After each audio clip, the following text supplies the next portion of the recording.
इस प्रॉब्लम को बनाने के लिए हमेशा याद रखना, इंटीग्रेशन में जब कभी भी tan आवे तो tan स्क्वायर एक्स के जगह यूज करना सेक स्क्वायर एक्स माइनस 1। यहाँ पर पावर 4 है तो i equal to ten to the power 4 को हम लोग tan स्क्वायर का स्क्वायर लिख सकते हैं। अब आओगे तो इंटीग्रेशन tan स्क्वायर का formula sec square x minus 1 का होल स्क्वायर लिख दोगे।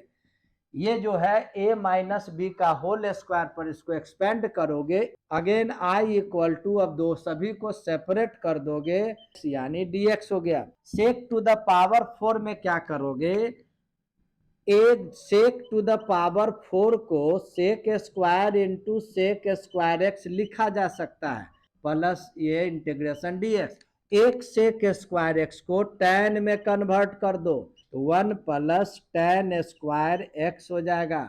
अब ये ब्रैकेट ओपन कर दो और ये -2 सेक स्क्वायर एक्स dx है कि नहीं, और प्लस इंटीग्रेशन dx।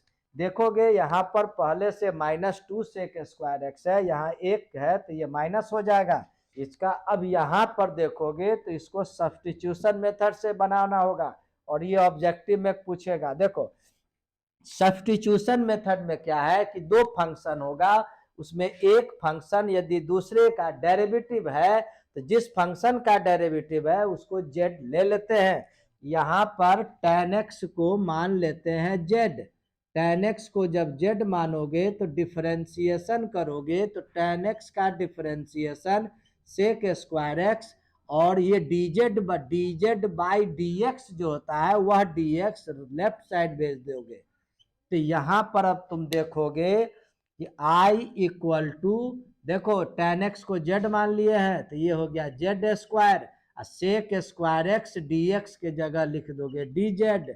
इसका इंटीग्रेशन निकाल दो tan x और dx का इंटीग्रेशन होता है x और प्लस इंटीग्रल कांस्टेंट c।